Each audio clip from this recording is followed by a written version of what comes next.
Welcome, ladies and gentlemen, to another exciting episode of the fastest 2 hours in talk radio.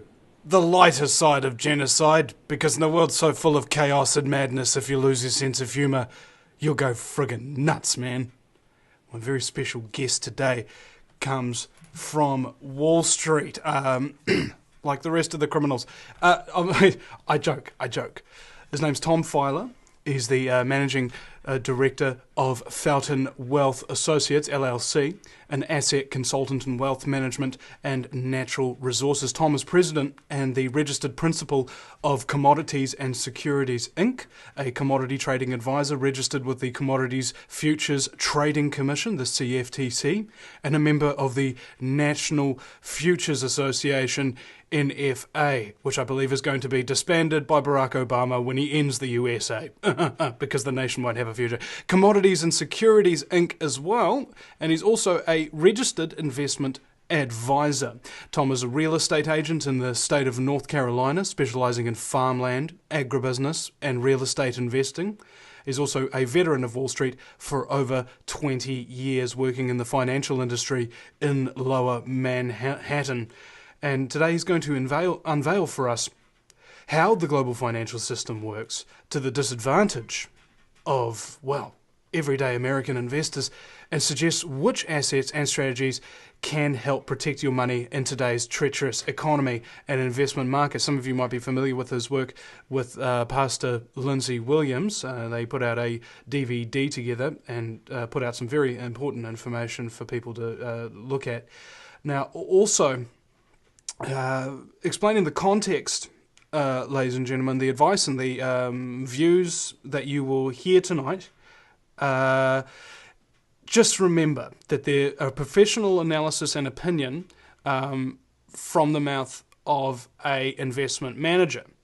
Okay, and he's got a lot more warnings for you, that you can't just suddenly hear this thing once on the radio and then go out and spend all your money on whatever Tom has said, because everybody's situation is different, and you need financial advice if you're unable to discern it for yourself, and you shouldn't be able to do that on just one radio show. So, Tom Fyler, if you're there, welcome to the program. Thank you very much, Vinny. Okay, so let's talk about some things. How does the financial crisis affect the financial assets of the American people? Well, again, it's a pleasure, Vinny, to be on your show, and I appreciate an opportunity to speak with your audience and hopefully provide some insights and some suggestions to them with regards to how to approach investing, or how to kind of consider their assets and where their assets might be to the best advantage for them. Just maybe a quick sentiment and opinion on the current U.S. economy and the global economy. And I guess to simply put, it's pretty bad. The IMF and the World Bank are talking about a dramatic global slowdown, which we've really been in for going on 5 years now. So that shouldn't be a revelation to anybody. But from an investment manager's standpoint, and I appreciate you letting your audience know that anything they hear on this show or from me, or they hear on television or on the cable shows about investing, they need to understand that they should really consult a professional before they make any decisions. But I think this economic slowdown has been going on for years, and the one thing that we would caution people to understand is that the risk, investing or asset risk out there, is probably, in our opinion, as high as it's been, and probably it's greater than going back 5 years ago from that period of 2007 and 2009, when, for example, the stock market declined 37 to 50%. And, of course, real estate and other assets plummeted dramatically, with the exception of some assets. For example, precious metals did very well during that period, as well as commodities. So while we caution investors to be very risk sensitive right now, but also to be opportunity sensitive as well, because even during bad times. There's also opportunities out there that if you first have your assets protected, and then you've got your assets positioned for opportunity, that there's opportunities out there even in the worst of times. So have you ever had somebody come up to you and go, Tom, how do I cover my assets? Yeah. I like that. They do, actually. And just staying on the topic of risk management, if you're working with an investment advisor, I would call him or her up immediately, and ask them, what is their risk management plan? What is their risk management strategy for your assets or for your portfolio? And, we've written a wonderful article on risk management and what it is and what are some of the methods of it. And I believe I'll be able to get some information out where you can perhaps contact me and be able to access information like that.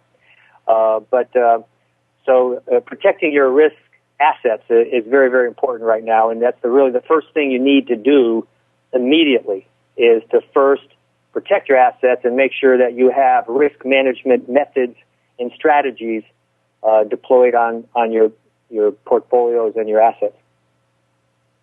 And the point is, of course, not all investments are appropriate for everybody. I mean, who's your normal client base?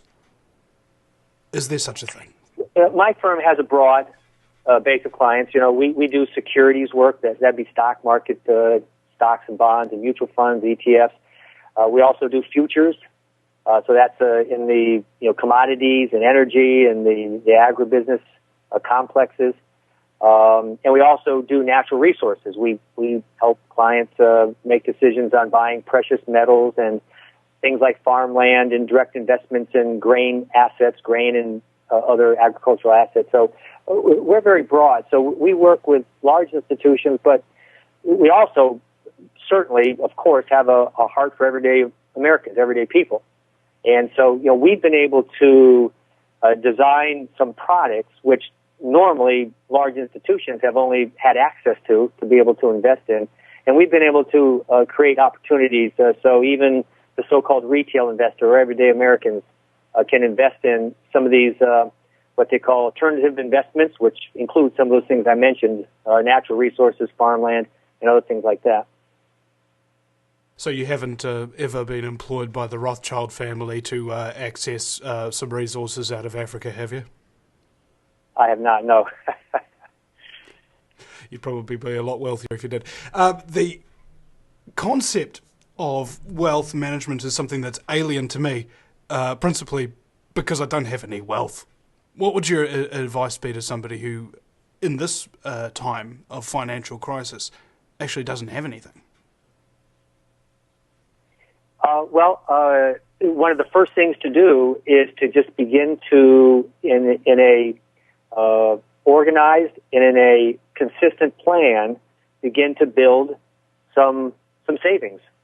And we start with clients from the very beginning of asking them, what is your household budget, or do you have a household budget? And that's the place where you really start. And that's where we start with people, because you shouldn't be investing on the top end, which is kind of like the final result of the below end of financial planning.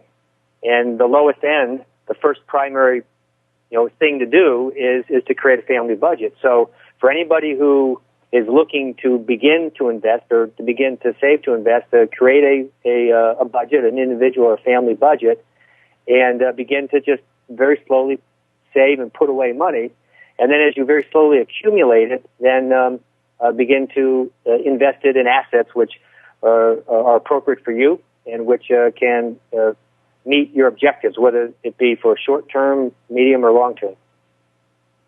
And at the moment, do you believe that a financial crash or hyperinflation of something of that nature is on the cards?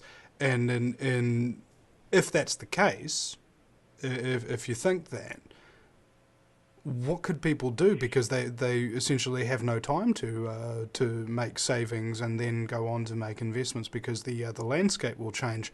Or is it the old case that the more things change, the more they stay the same?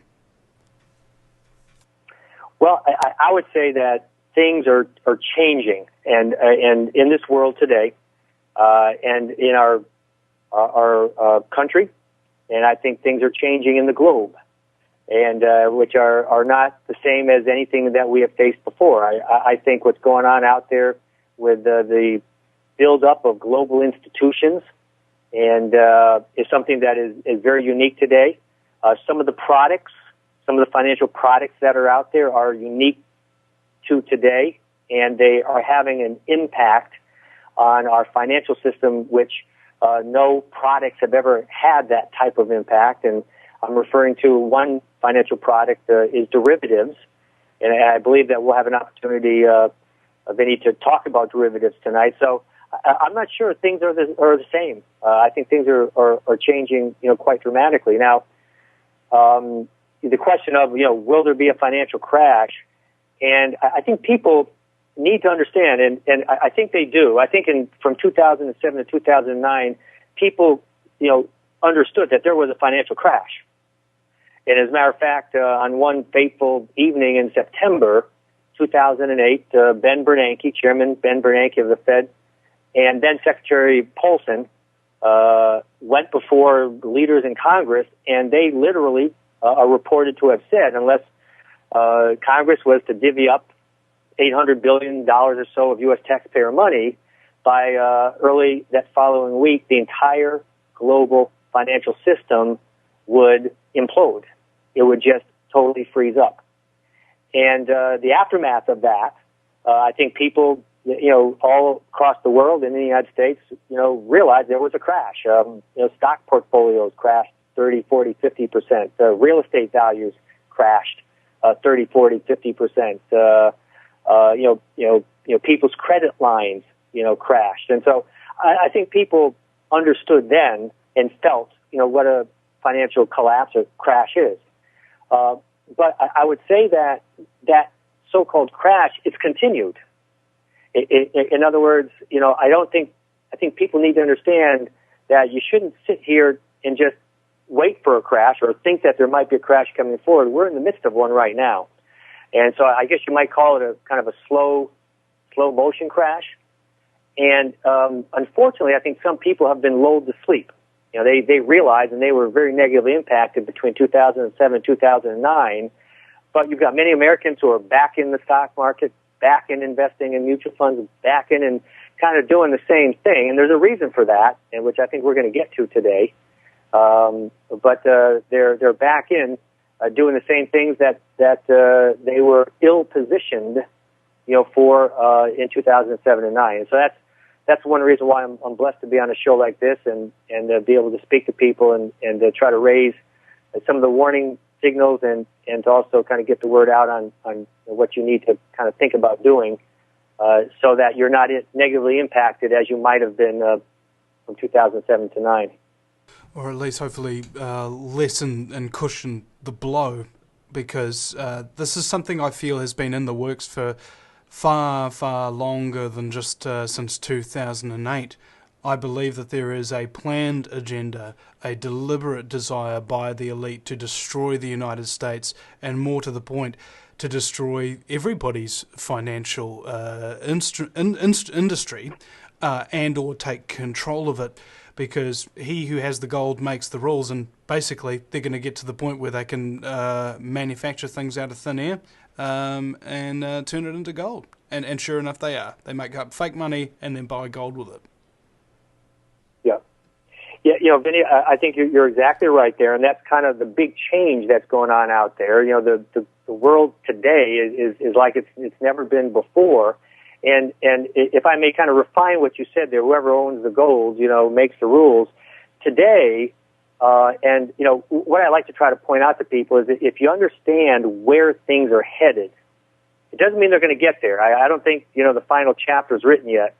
But, if you understand where things are headed and who's pushing them that way, and you identified, the global elite, then you can see the fingerprints of how what they're doing to get the system, to build a new world order to a global system. You can see the fingerprints. And one of the fingerprints, and I would kind of revise that rule to whoever holds the debt makes the rules. And that's never been so evident than in Europe right now.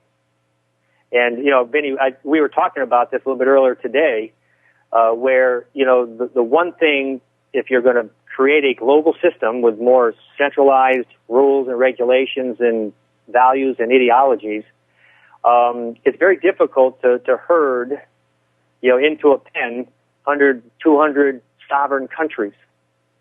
And so what you want to do is you want to try to group them together. I guess there's an old saying out there, it's very hard to herd cats.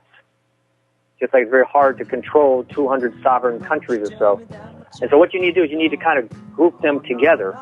And so you're right, Vinny. Many years ago, the plan was hatched, and the EU. Hold on, we're coming to break. Just an example of this. Tom, we're coming to break. So I want to talk about the EU, the financial crisis, and just exactly how we got into this situation, so we can figure out a way out of it. We'll be right back after the break. Oh, when my back is turned, they'll sign a trade deal. they like to bury Yeah, ladies and me gentlemen, without welcome a back. trace. Oh, no. You listen to the Vinny Eastwood Show. Oh, no. I want to know, ladies and gentlemen, just whose side are you on? Are you on the side of truth, entrepreneurship, honesty, integrity, morality, some kind of calling higher than yourself? That you recognize that you can do a heck of a lot more for the world if you stop being so selfish and start seeing that there are higher callings for your talents and gifts. Are you on that side, ladies and gentlemen? I certainly hope you are. My very special guest, who joins me on that other side of the line, is Tom Fyler. Welcome back. We're talking about the EU, and many people would understand, maybe this radio audience would, that the the European Union came out of the European Economic Community. And it was even discussed at a Bilderberg Group meeting that the way to create superstates and to subvert sovereignty is through, quote-unquote, free trade. And just like with most principles of the New World Order, they come in telling you the opposite of what they're going to do. They come in and tell you, we're going to financially stabilize everything. We're going to reduce the debt. We're going to increase production. We're going to make things run a little bit smoother. And sure enough, it appears as though things do run a bit smoother for some people, and then the opposites start to come into effect. And now you have a situation, say, in Greece, where what have you got, like 25% unemployment, and the New World Order banksters are coming in, seizing their assets, and control over the economy. That's how they get you. The financial trade deals, economic partnerships, are simply the worm on the hook. So I was wondering, Tom, what's your perspective on all of this? Because speaking of hooks, you seem to have the hookups. Yeah. What you just outlined there is exactly right. The plan to try to consolidate regions into blocks that are a little more easily controlled is a good example of the EU. If you go back to 2006, for example, the IMF released a position paper, I guess, that it was time to move the EU into, from simply a currency union to more of a political and financial union and monetary union. And, of course, you I'm sure remember that when the union was being formed, the word was, or the deception was that just going to be a currency union. Nobody's going to invade anybody's sovereignty, and there wasn't going to be any type of financial or, union or monetary or political or anything like that. But that's exactly where they're headed. And in 2006, an IMF paper, International Monetary Fund, and of course, if you really want to know what's going on, follow that organization, and you'll very much see what's going on out there. So it began to say it's time to move into this greater union. And, of course, that was in 2006 when we weren't in this financial crisis. And in 2006, of course, there wouldn't have been any impetus for any of the European countries to do that. You see, so it took a crisis to force them into, greater union, into greater control. And now virtually the entire, EU is controlled by debt. So whoever holds the debt makes the rules, and the IMF is on the giving end and the holding end of a lot of debt all throughout the world, and it's the global elite, globalists, who are using the IMF as an instrument to spread debt and then to be able to, make the rules. If you think about it, debt is really a more effective weapon for control than military war is, because military war destroys, and whereas, debt is much more cleaner, and it's something that can actually control people even more than a military conflict can. I remember reading, what was it called, The Bourne Identity, and the character was having a coffee with a lady in a cafe in Montreal or something, and she was telling him that debt is a far more effective weapon of war because, well, basically, your scars of war heal because eventually peace is reached, whereas the scars of debt never heal, for you are forever bound to them. And so it is a much more efficient way of taking over a country or a person. Interesting, yeah.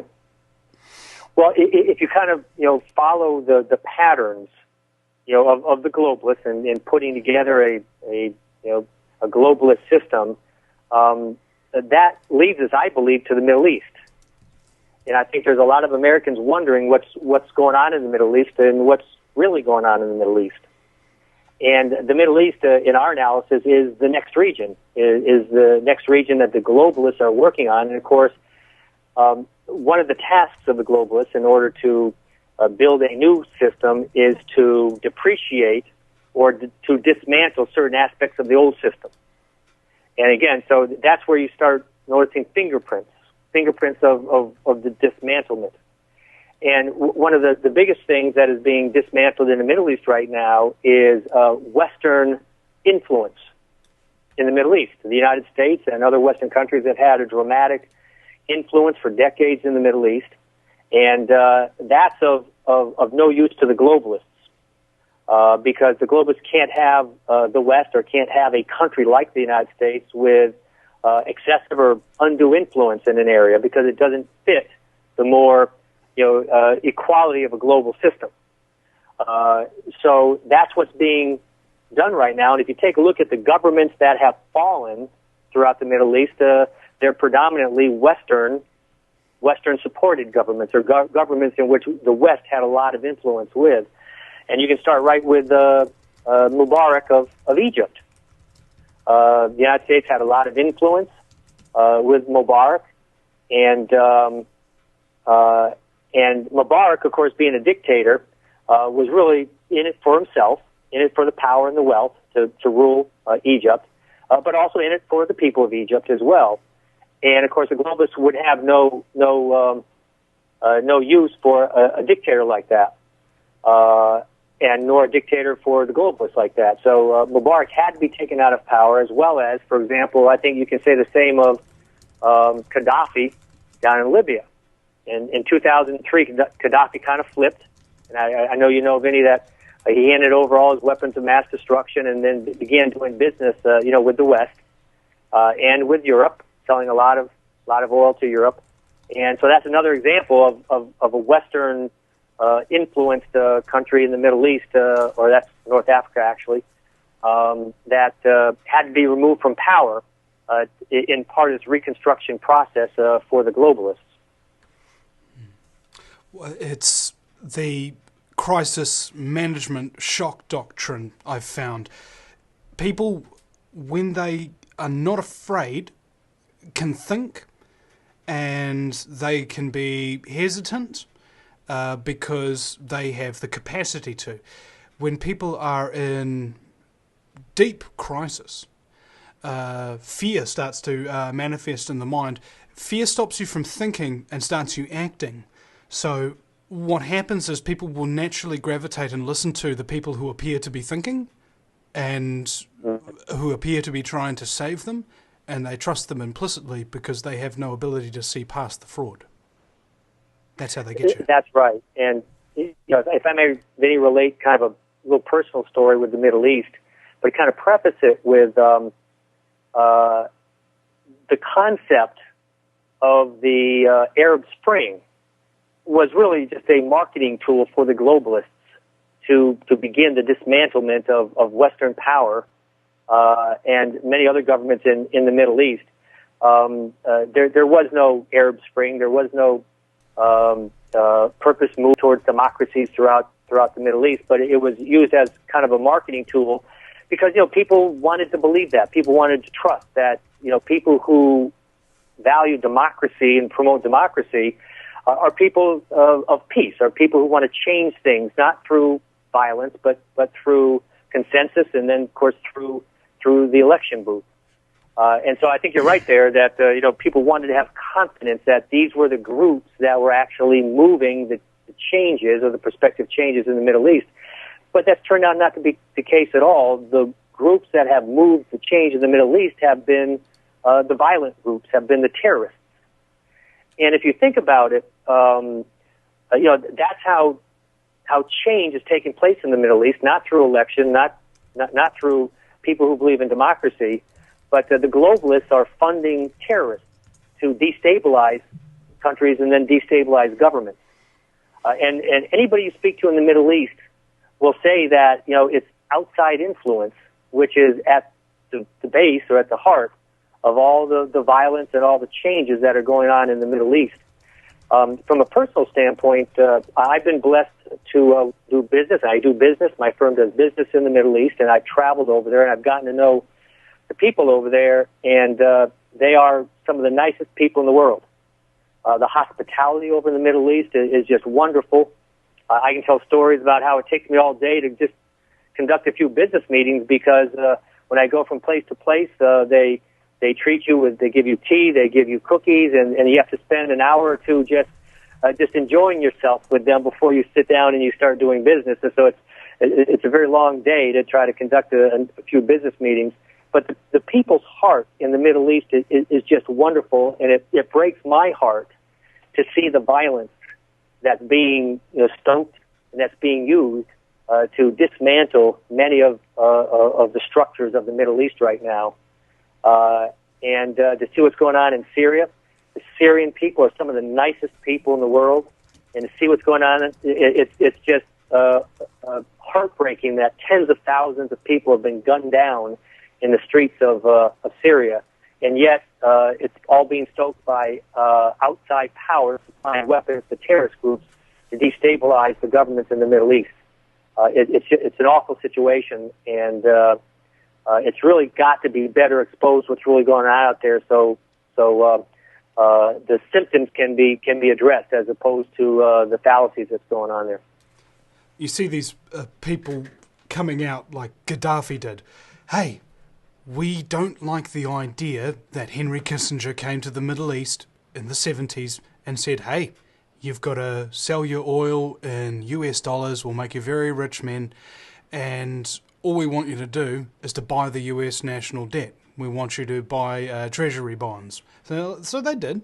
They made themselves incredibly wealthy, but now they're holding ridiculous amounts of US treasury bonds that are soon to be worthless, and they will have nothing, and their countries will be taken from them, just like they took the countries from their people.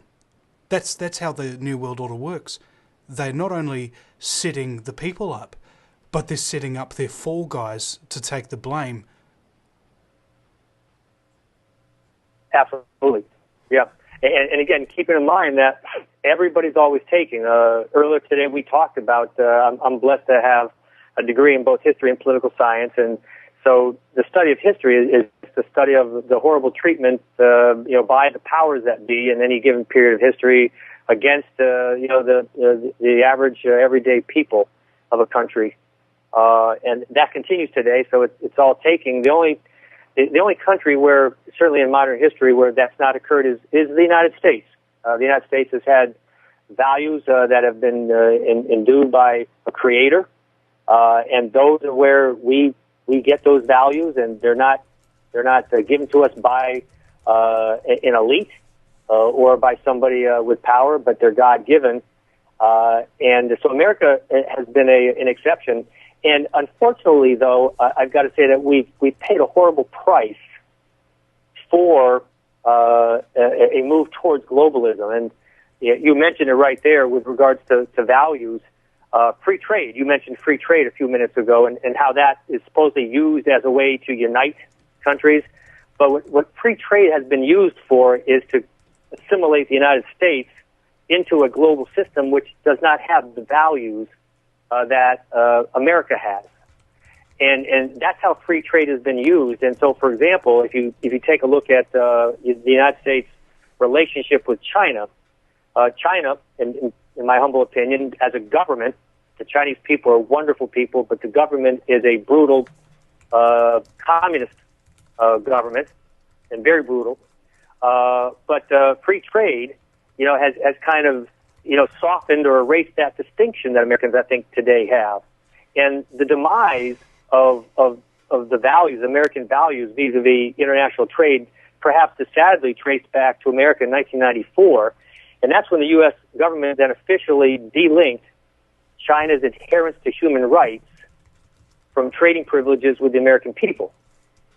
So that was delinked. So no longer did China have to adhere to some reasonable standard of human rights to be able to trade with the United States. And so as Chinese-American trade relations flourished, so did the Chinese government's crackdown against free speech, political rights, and religious practice. And also this so-called enlightened trade and economic cooperation has led the United States, unfortunately and tragically, to slavishly chain ourselves to debt to a communist country. So that's why we kind of began this segment with the concept of whoever holds the debt make the rules. Okay. And America has tragically put ourselves in debt substantially to a country, China, which does not share our values. Well, and indeed that is the case. But here's the question. Are the current rulers of America communist in value systems? I think so. We'll be right back after the break. If you take an active interest in maintaining the optimum health and well-being of yourself and your family, the New Zealand Journal of Natural Medicine is the magazine you've been waiting for. Having taken Australia and New Zealand by storm, the New Zealand Journal of Natural Medicine is now available in the UK and Europe. Visit www.nznaturalmed.co.uk or call 01626 337 531 to order your copy now.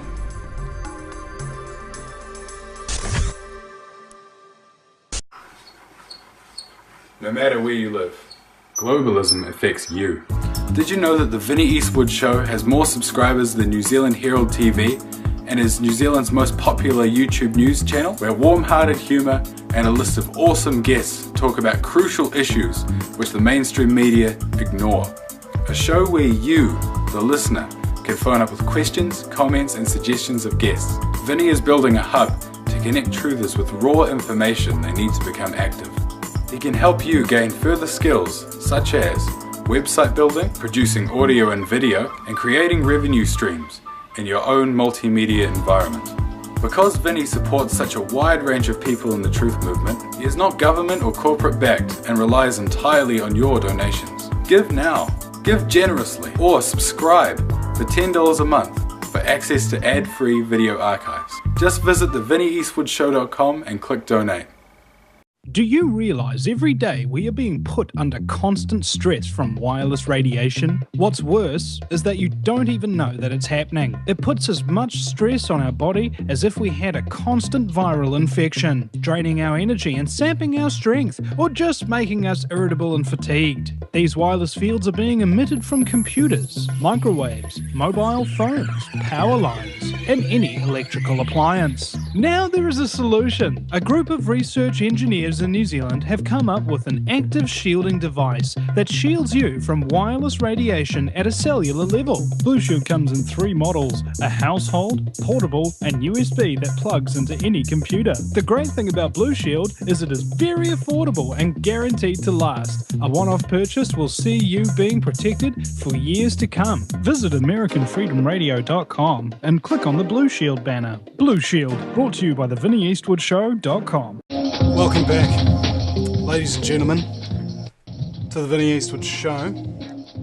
This is the final segment of the first hour. We have one more hour to go after this, and I think we were going to try and open it up to callers. The calling number is 218-339-8525, 218-339-8525. Tom Fyler is my guest, an associate of our mutual friend and acquaintance and colleague, I guess, at this point, Pastor Lindsay Williams, who's been revealing secrets of the elite and the financial crises, planning, staging with stunning accuracy for some time. And so when Lindsay wants to get some advice, he goes to Tom sometimes. So it's very, very useful information that we hope to get out of him here. Now, we were talking about the Middle East situation and how they're destabilizing there to perhaps, do you think that they're trying to bring about a Middle East union type thing by destroying all the current governments there? Because I see what happens with, let's say, Libya. There was zero debt in Libya. State-owned bank, no debt. It was illegal to charge interest in Libya. Well, he's obviously a dictator and a bad person. Let's bomb him, get him out of the way, and put Al-Qaeda in charge. And sure enough, that's what happened. In fact, there was even an Al-Qaeda flag raised in Libya after Gaddafi was taken out, and being supported by US intelligence and forces and things of that Rothschild global military nature. And similar stories I've heard coming out of Syria that the Assad... don't you love the overusage of the word regime, Tom? The Assad regime, the regime,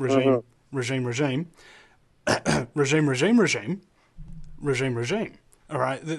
There's so much repetition that goes into it, so it instantly makes me think, okay, they're trying to brainwash me and they're trying to propagandize me into thinking this guy's a regime.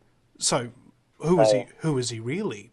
And it turns out very similar situation to Libya. Very little debt and high education among women and general peace in the streets and things like that. So naturally he's a dictator, so we have to take him out. And sure enough, British forces, US forces, and a number of other different Western military counterparts essentially have been spotted in Libya supporting the rebels, staging attacks and things like that. So it's a complicated situation, but it's very simple. There is a big region there. It has a lot of wealth, a lot of people, and it is surrounded on all sides by major powers. You've got the African Union to the south. You have the massive forces of China to the east, and you have Russia to the north, and of course you have the European Union to the west.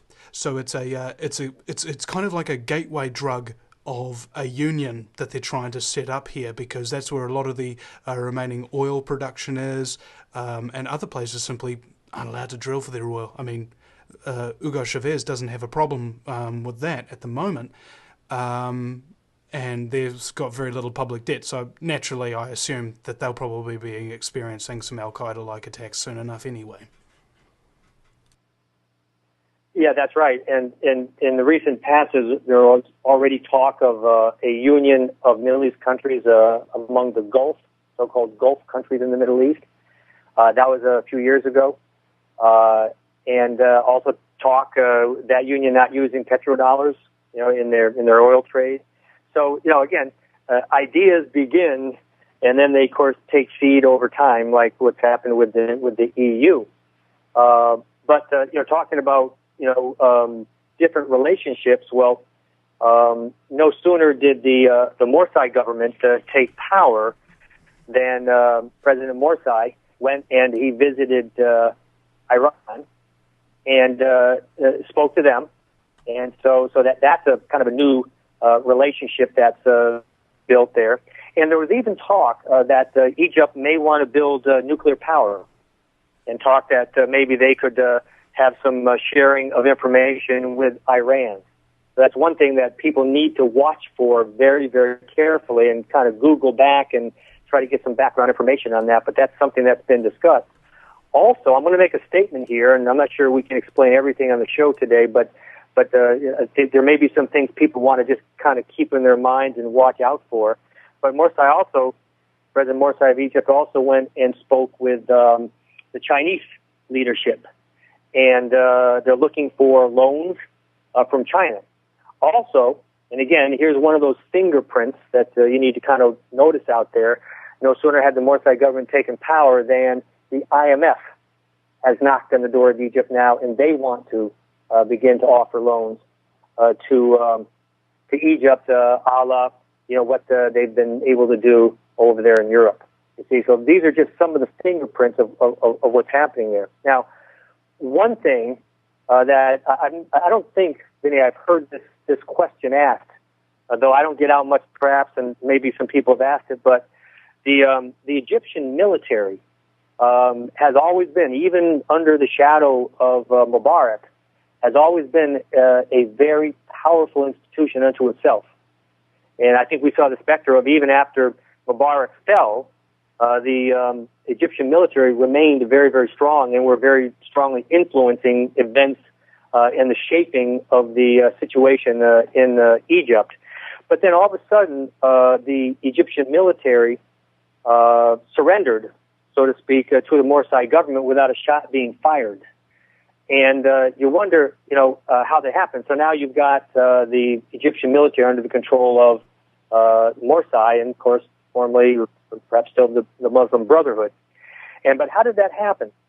And if you take a look at, again, fingerprints right here, that was actually U.S. policy. And I think one of the questions, or one of the examples you might use is a lion without its teeth is powerless.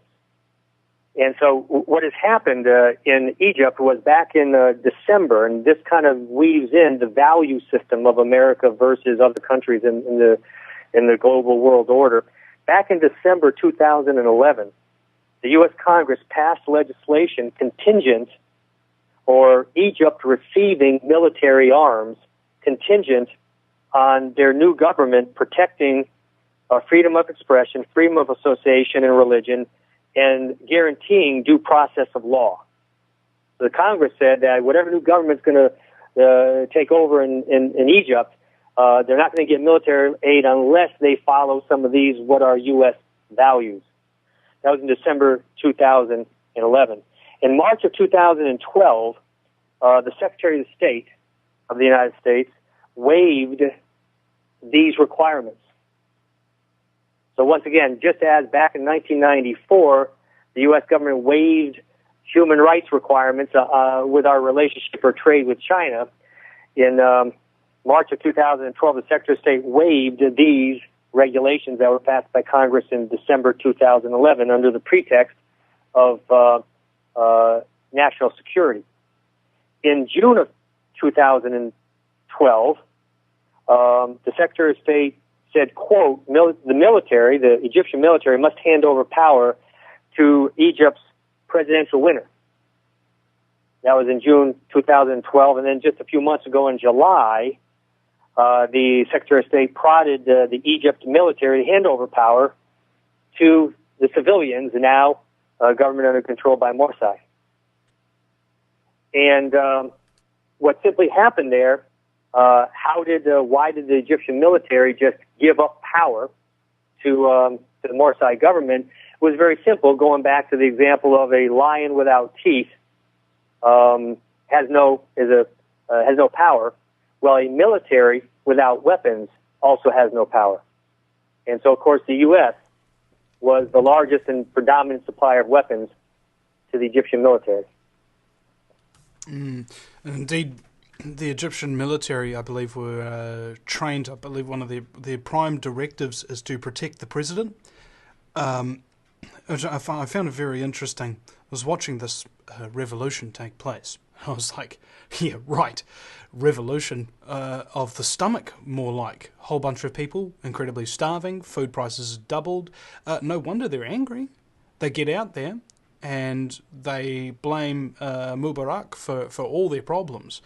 And sure enough, they start to accept a military dictatorship for a short period of time before they hold elections to elect a non-secular Muslim Brotherhood organization, which allegedly was even founded by the CIA in order to recruit the best and the brightest in the Muslim world to use them to control the Middle East. Yeah. So it's a one-step, two-step, three-step. It's one of my favourite sayings, Tom, is it's a tangled web we weave. Oh, a tangled, tangled web indeed. And people have not realised that we are caught up in the entanglement, and that there are many facts, pieces of history that are simply not public knowledge. A lot of people would say that it's public knowledge that 9/11 is an inside job, but the entire public would not be able to explain to you exactly how, who, or why in succinct terms. It's the difference between something being common knowledge and somebody having intimate knowledge, right? The game changes, essentially, which is why I'm very glad that I've got you here to get some intimate knowledge on the financial sector as well. In the second hour, I wanted to get into derivatives and expand on that quite a bit, and also take some callers. Ladies and gentlemen, you can call in now. The lines are open, 218-339-8525. That's 218-339-8525. You're listening to the Vinny Eastwood Show, and we'll see you just after the break on the other side. Solidarity. We stand together, united, or we hang separate with the dangly legs and such. You're listening to the Vinny Eastwood Show. It's now hour number 2, the fastest 2 hours in talk radio with my very special guest, Tom Fyler. Now, Tom, we wanted to get into talking about derivatives for just a moment, and also I want to remind listeners the caller line is now open. So call in. The number is 218-339-8525. That's 218-339-8525 is the number to call.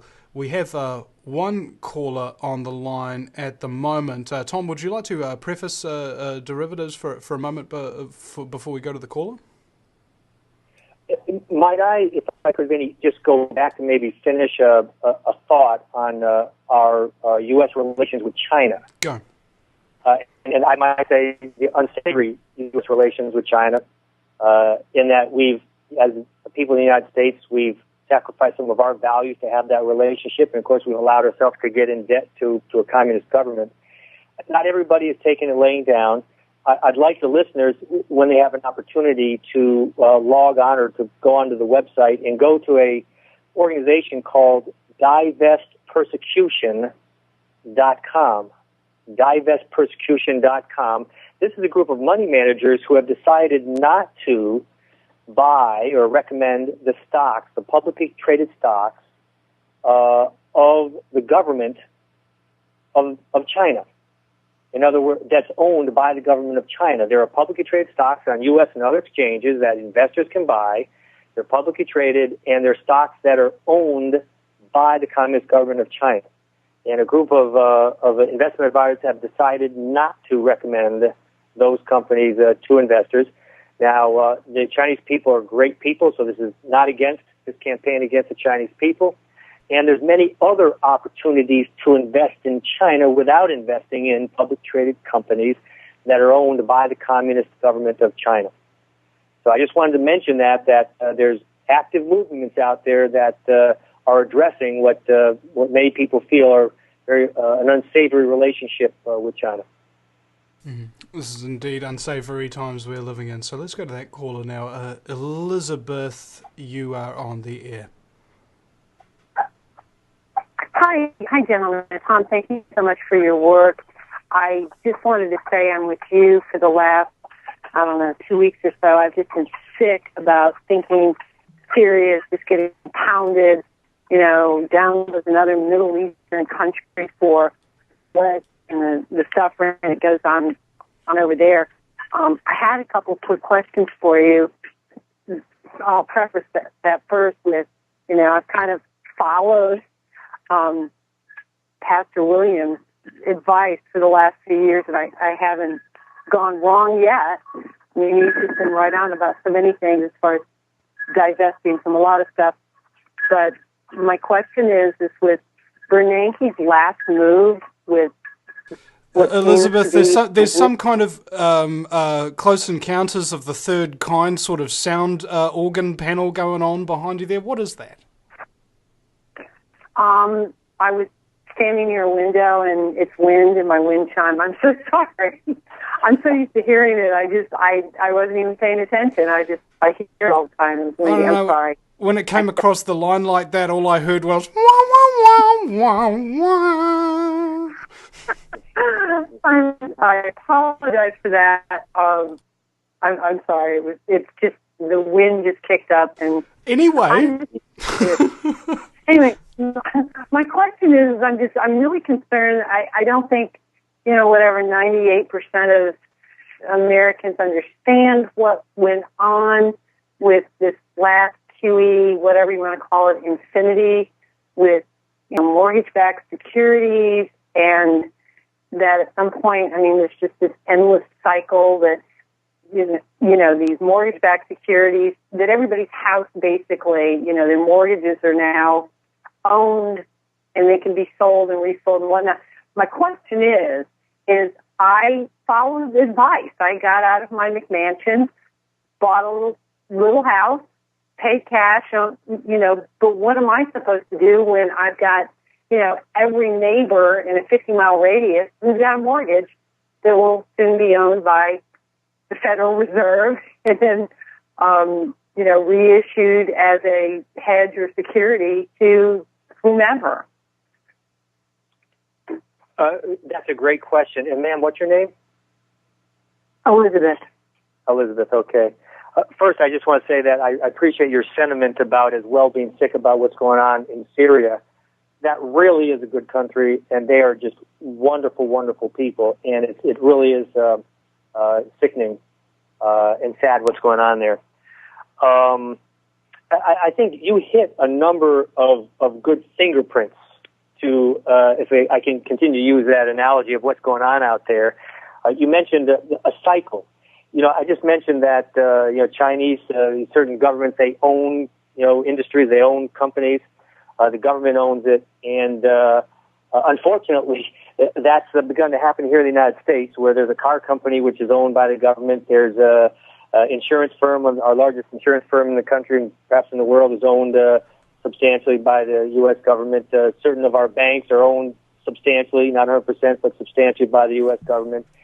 And the U.S. government already owns, and when I say U.S. government, it's really the people, but somewhere along the line, nobody's coming to me with making any decisions on what the government is doing with these things. But already the government owns Fannie Mae and Freddie Mac, so the government really already owns, the real estate system here in the United States. So what's really happening, and you mentioned the word cycle, money is just being cycled around, and that's all that's happening.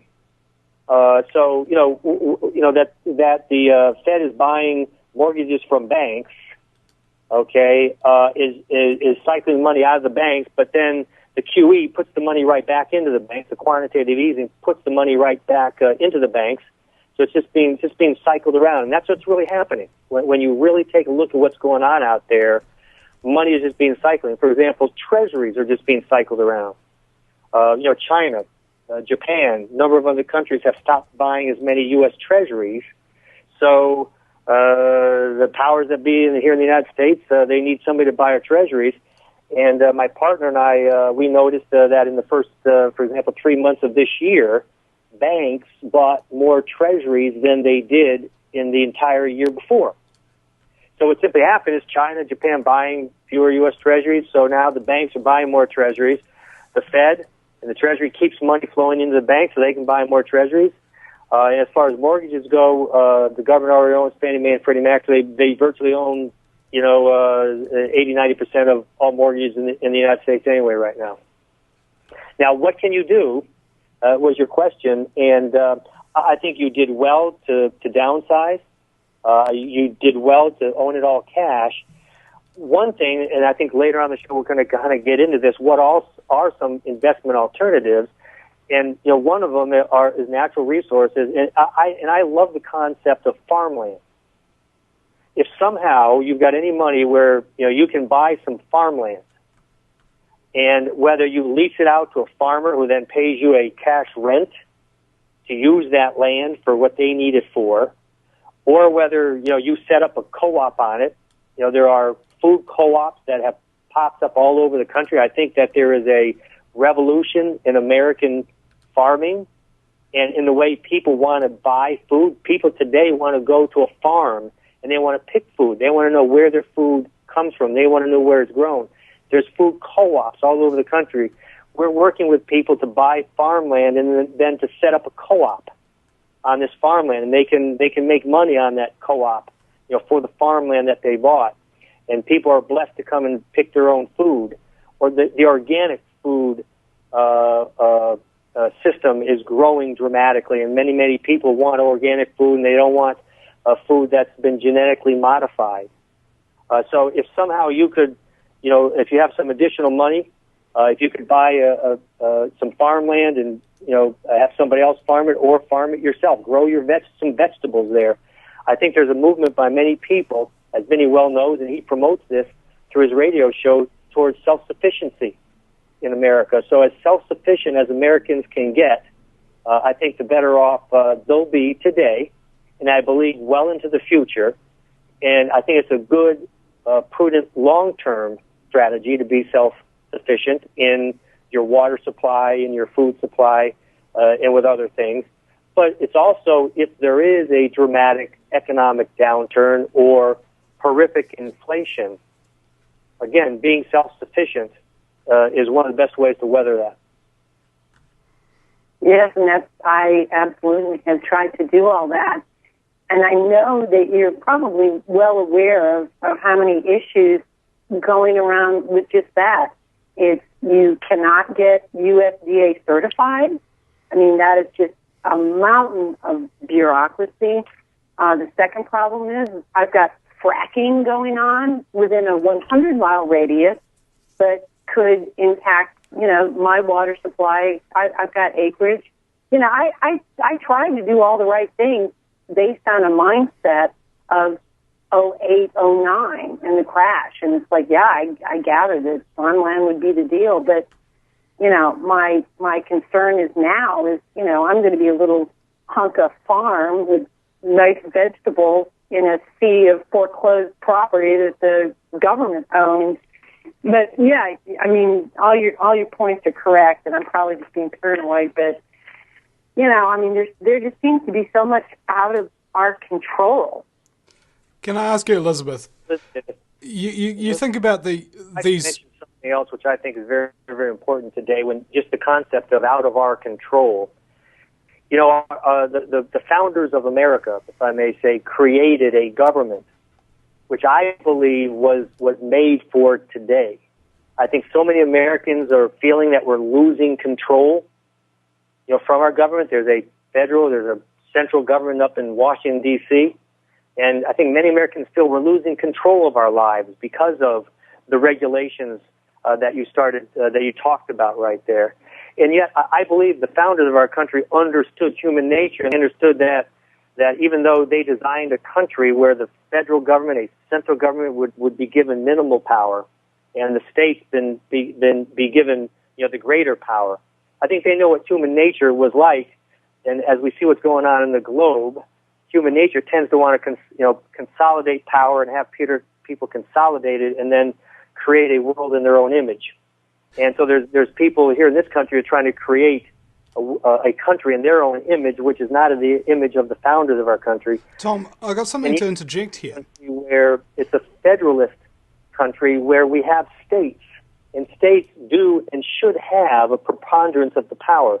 So I would encourage anybody listening here to get involved in your state governments, get involved in your local governments, and I truly believe, and I've given word to the majority leader in our government here in North Carolina.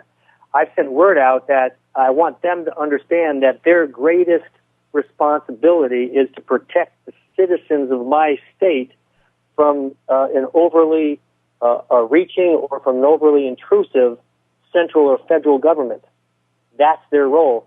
And I believe our country's government was formed just for a time like this. So I would encourage everybody to get involved locally so we can protect just what you're talking about there, Elizabeth. We can protect farmland and regulations.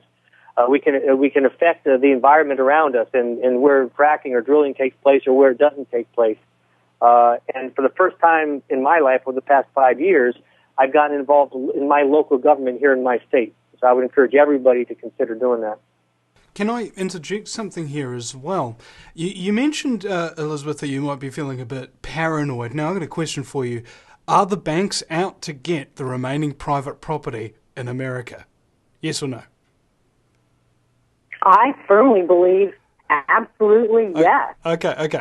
Then you're not paranoid, because they really are after you for your property, okay? And you have a look at these deeper protocols like Agenda 21, I presume you're familiar with, where part of the protocol is to get people off the land and force them into the cities. Much like in the Great Depression, it used to be about 90% of people living in rural areas growing their own food, and when the economic crisis hit, a whole bunch of people became kind of transient and migrated into the cities looking for work. And that's basically the plan here, and fracking fits into that perfectly as well, because how many people are going to be living on the land if they can't drink the water? And Vinny, if I may say, you brought up a very good example of what I think I was talking about with Agenda 21. My understanding is the state of Alabama recently passed a constitutional amendment which stipulates that they will not abide by any regulations of Agenda 21.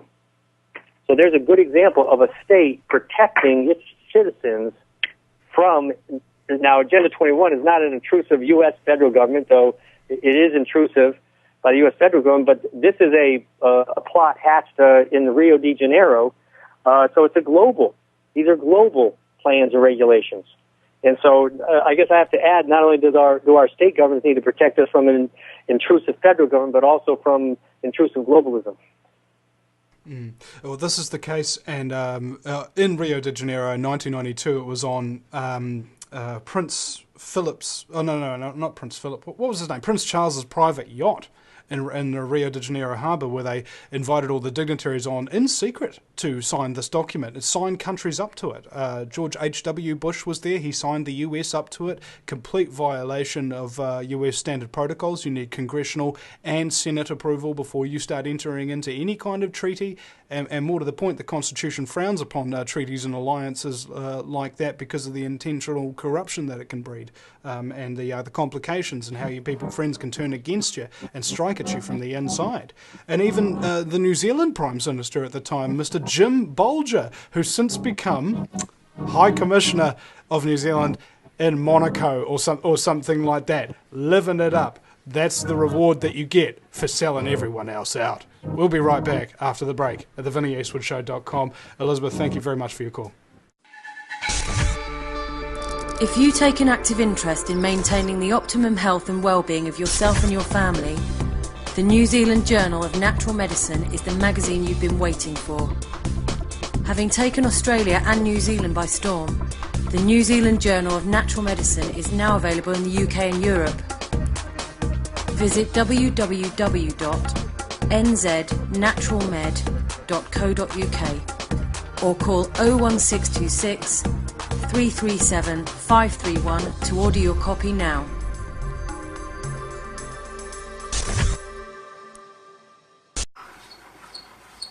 No matter where you live, globalism affects you.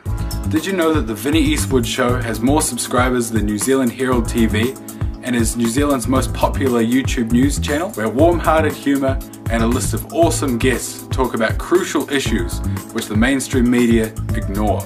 A show where you, the listener, can phone up with questions, comments and suggestions of guests. Vinny is building a hub to connect truthers with raw information they need to become active.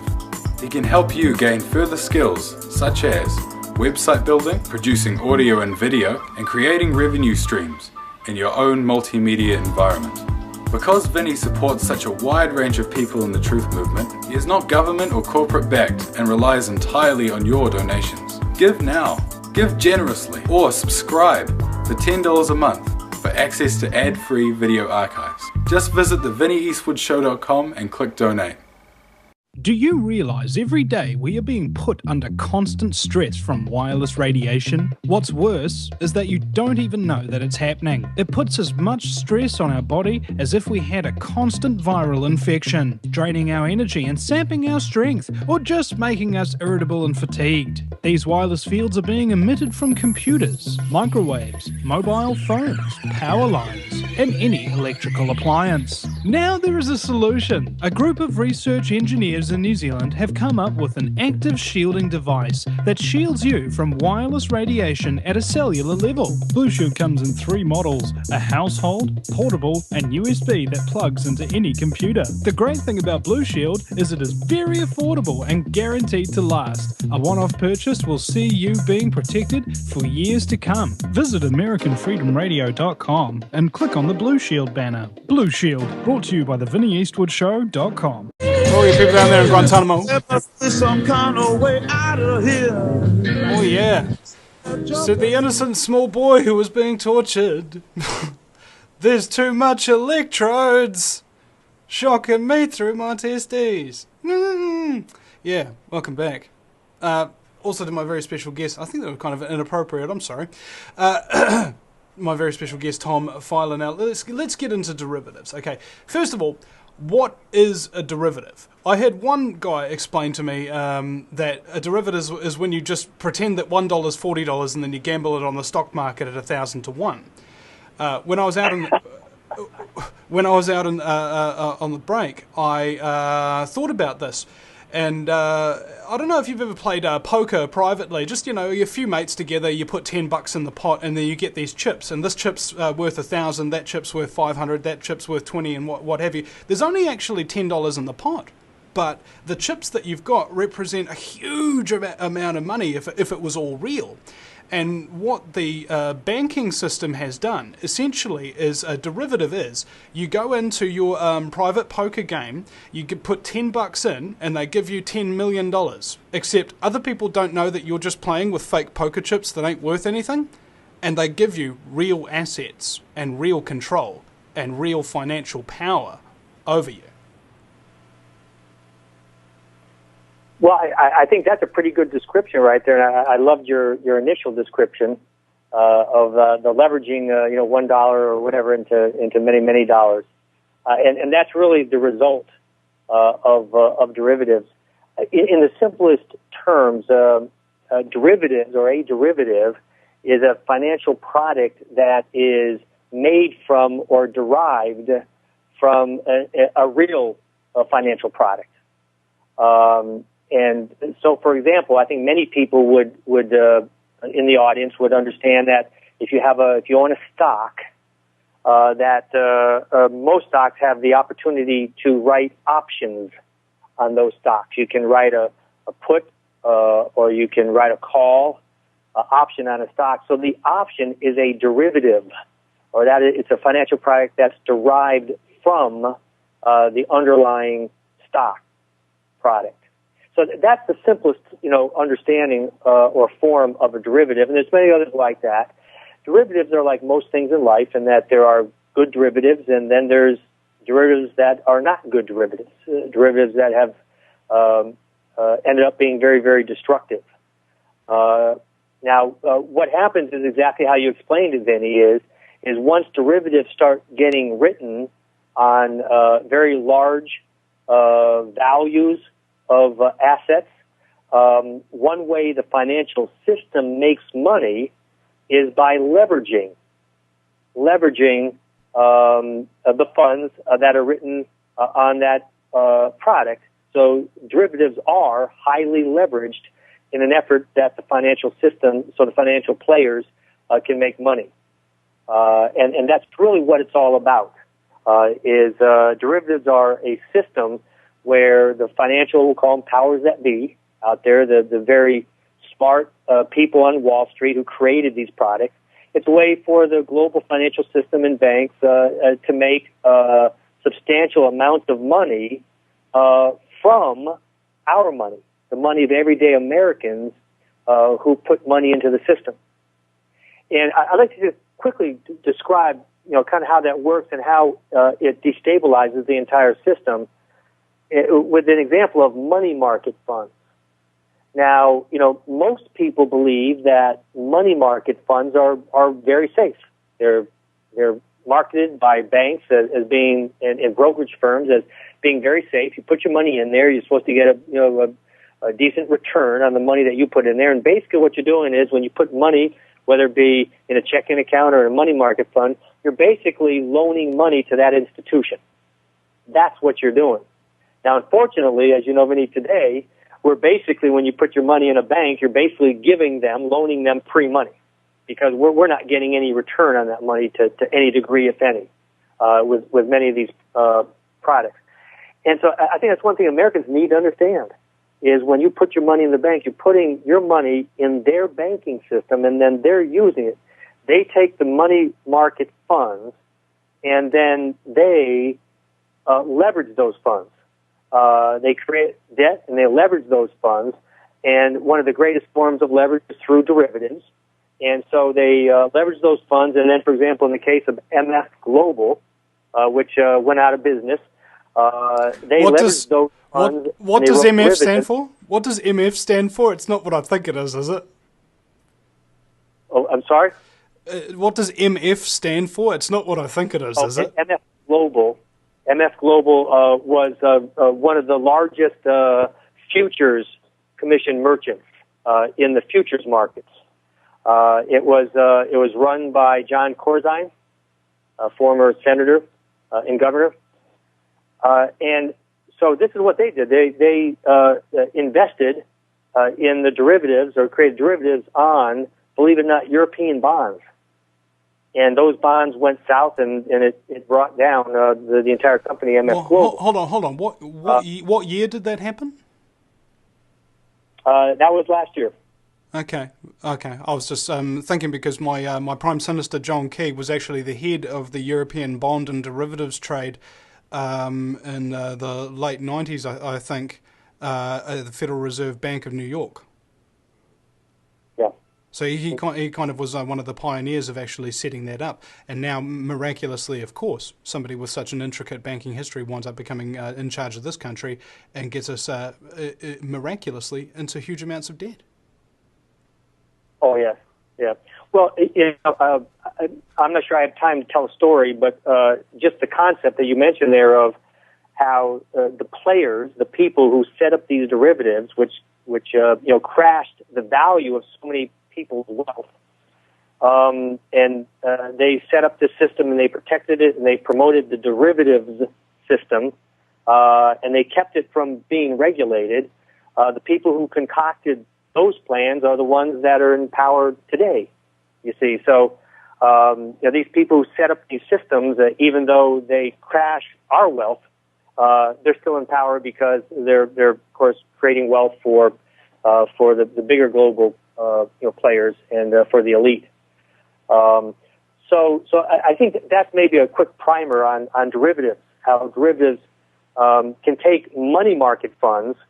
And earlier this year, Ben Bernanke came out and he warned that if there were a run on money market funds, it could freeze up or bring down the entire financial system.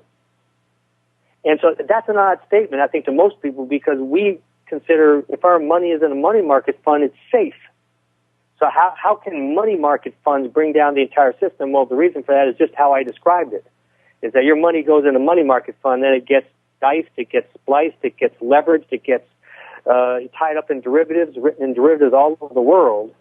And so your money market funds are at great risk, and the money market fund system is at great risk to bring down the entire system, according to Ben Bernanke. So this is how, when we put our money in the global system uses our money to create wealth for themselves. And the thing that everybody has to understand, that wealth is always created, okay, when profits are taken.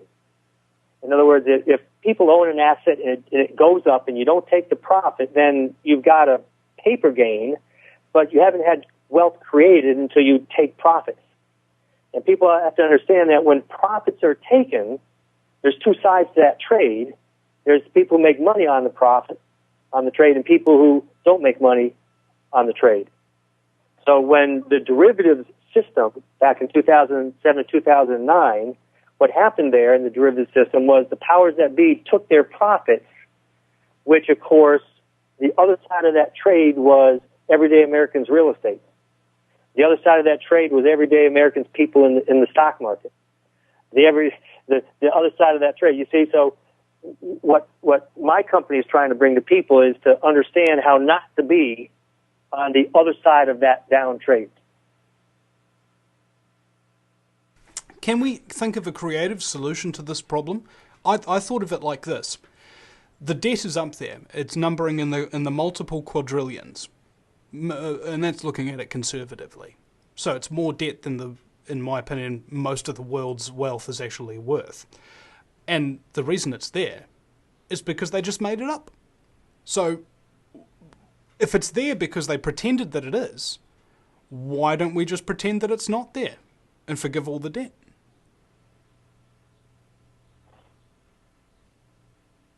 What do you think? That might be the solution sometime in the future.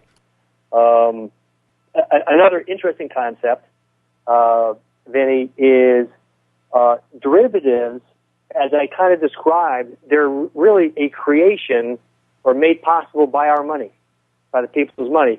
One of the themes that we talk to our clients and investors about is the concept of how to get our money out of their system, because that's what fuels their system. What fuels the system is our money. Again, there needs to be two sides of a trade, so the wealthy people can't drive the market up and then take profits if they're the only ones in the market, which would then drive their asset value down. So they need other people in the market. You see, and it's us. It's the everyday American who are the other people in the market that need to be there. What basically happened between 2007 and now is the powers that be in the global system took their profits. It crashed our real estate, crashed our 401ks, it crashed our funds in the stock market.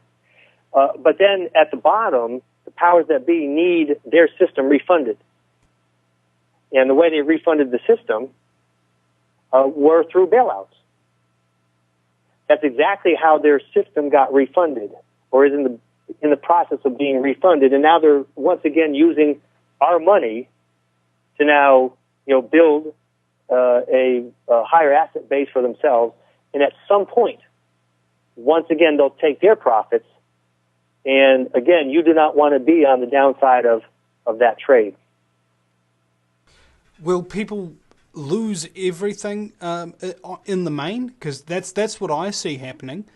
In general, most people won't get to this information in time, and the crisis will essentially create a new system, one that is more or less free of the concept of private property, where you won't own your house, the bank will own your house, and they'll rent it back to you. Well, that's a possibility, but again, I would just go back to, if that comes about, then we Americans have allowed it. We just allowed certain powers that be in the United States or in other parts of the world to foist that upon us. I speak to many people who have, in a sense, have given up. They just believe that we're on a course, and even being involved in democracy here in America is fruitless. And I must say that I'm certainly not at that point right now. I think I've I and many other people have fight left in us, and I believe that we have an American system here that we can use to protect possibilities like that. But going back to the concept of getting your money out of the system, well, how can you do that? If you don't have money in the stock market can crash, and you're not going to, lose money. If you own real estate, or if you own assets that are productive for you, then they're going to be productive for you. So, for example, if you own farmland and it's producing food that gets sold to other people or used by yourself, you've taken your money, out of their system. A number of years ago, I noticed that I had all my personal and all my business assets in a large global bank. And so I got my money out of their system and I put it in a nice, good quality, well-run local bank. Now, I'm not, that's not a suggestion or recommendation for anybody, but that's one way I felt that I could get my money out of their system and into a more local control on my part. One thing that in the DVD this past April with Lindsey Williams, I must say that my partner Mark Johnson handled an excellent, one of the best presentations on the technical aspects of derivatives and what impact that they have. And I would encourage everybody to try to get your hands on that DVD and listen to it if you haven't already done that, because there's an incredible presentation not only on derivatives but on so many other things.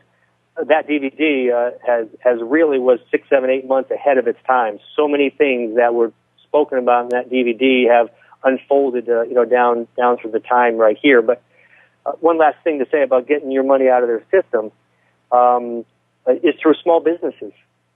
America is a country of small businesses, where people, through ingenuity, through hard work, through ideas that they have, and through creativity, have created just millions and millions of small businesses. And that's one way to. When you own your small business and it's a private company, well, your business is out of their system. It's not in the stock market. It's not something that can be directly impacted. Your money's not being used by the powers that be out there. So that's something. That's a way to get your money out of their system. And so whether you start your own business or whether you become an investor in a good quality small business, that's another way to get your money out of their system.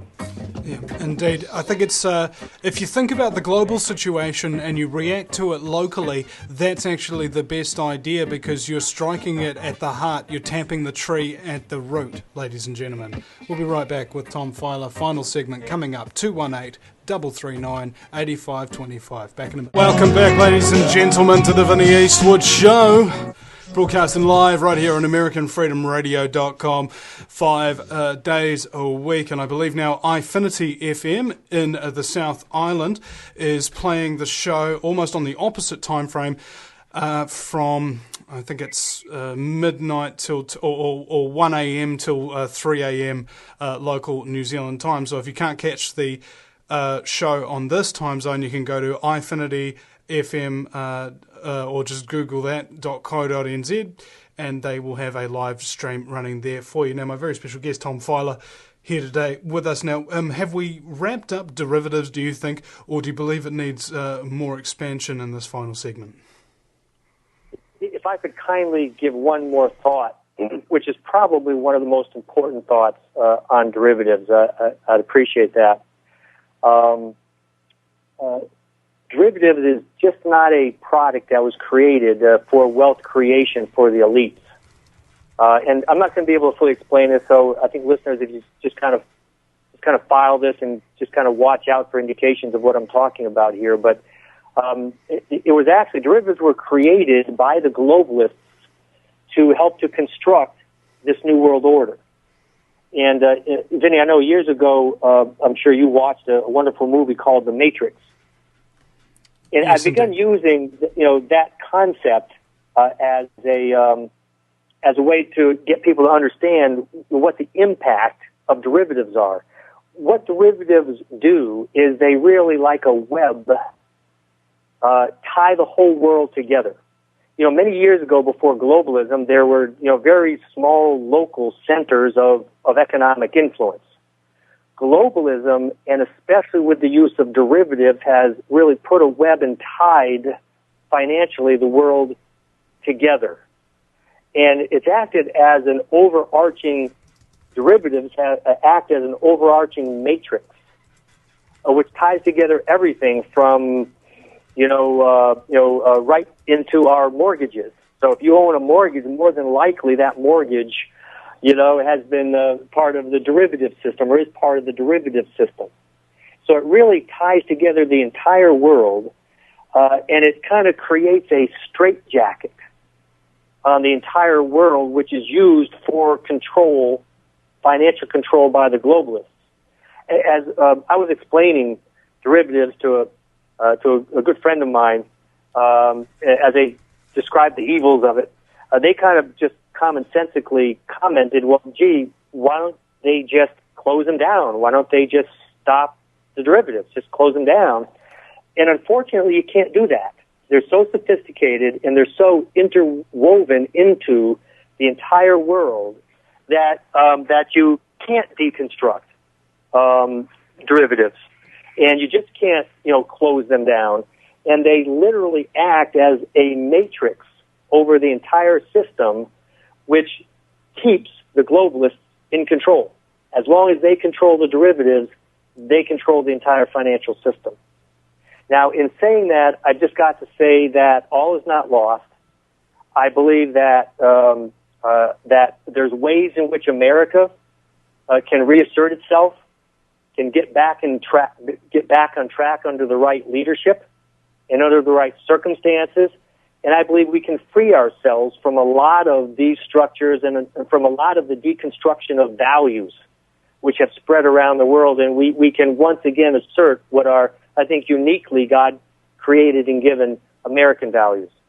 So while the task is big, I believe that all is not lost, and that I think the possibility of a resurgent America is there to be able to overcome a lot of these systems that no longer represent our values. Do you think that it's possible for America to enter a new golden age? Absolutely. With the right leadership and under the right circumstances. Speaking of the right leadership, will you be voting in this upcoming election? Absolutely. Who do you reckon is the good candidate? I definitely have a choice, and I'd rather not reveal it publicly. Oh, but I think I definitely have a choice, and there's no doubt about it. Yeah, that's fair enough. And that's the thing I find about the political system, is that your choices are your own, and you don't have to make those public if you don't wish to. So let's jump across there. Now, speaking of which, in terms of being on radio or being on the DVD as Lindsay Williams, or in the public eye, as it were, there are certain things that we do choose to hold back. And I wanted to ask you, it's sort of a leading question, and have you ever experienced this? There's been incidences and people coming out saying that people on Wall Street are kind of some of them at least, very psychopathic in nature, a lot of cocaine use and prostitution, escort services, those sorts of things, living the high and frivolous life. And I would act under the assumption that if that exists, then the direct opposite exists as well. People who don't blow their money frivolously and destroy themselves and or the morality and fabric of their society with their success. Because I think that it's actually something like you get so big sometimes and you get real full of yourself. And if you get too full of yourself, you get too far ahead of yourself. And I think that explains sort of some of the behaviour that we've seen coming out of the financial system.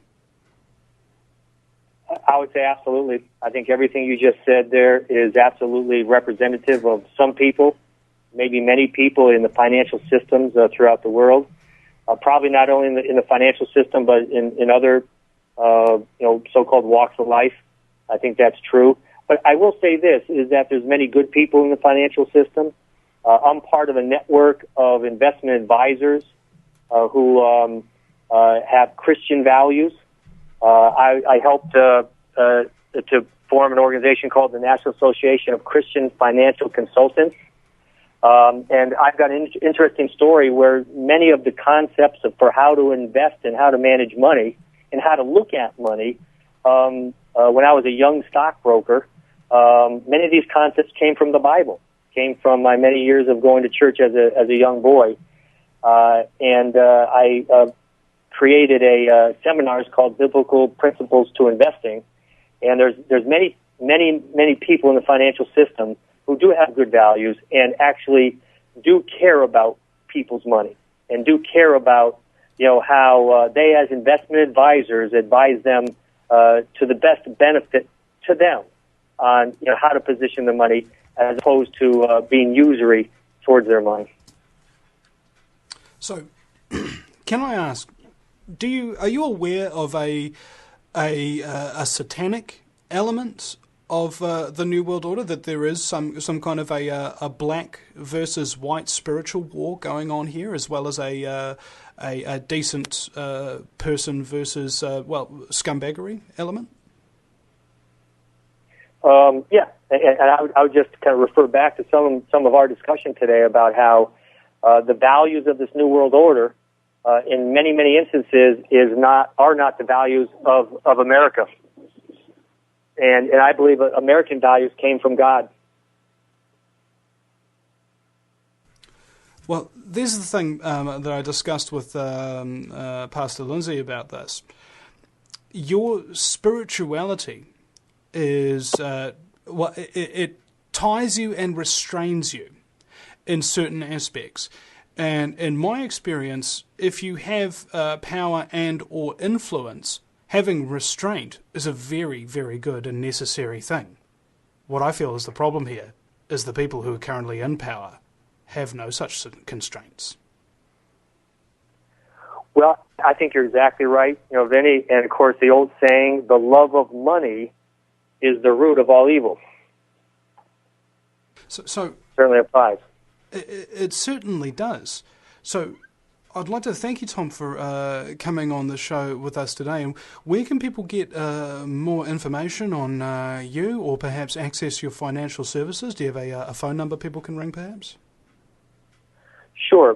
People can email me through my last name, Fyler, at TIAC.net. That's TIAC.net. They can call me at 646-391-3549, and myself and some of my associates would be pleased to provide whatever feedback or information might be helpful to anybody's assets or their investments. We're pleased to do that. I've also got a website, which is www.essentialsinvesting.com. Essentialsinvesting.com. And then one last website I'll mention is www.wallstreet2smallstreet.com. Tom Fyler, thank you very much for your expertise and also your persistence at all of this. Ladies and gentlemen, understand no matter where your life has been and no matter where you are now, if you choose to contribute to humanity, you will always contribute more than you ever thought you could. And also, you get to benefit from that as well, for the people you talk to and the feats that you accomplish in the name of doing good for the greater number. We'll see you again sometime, ladies and gentlemen, and thank you, Tom, for sharing your life with us. We'll be right back tomorrow, ladies and gentlemen.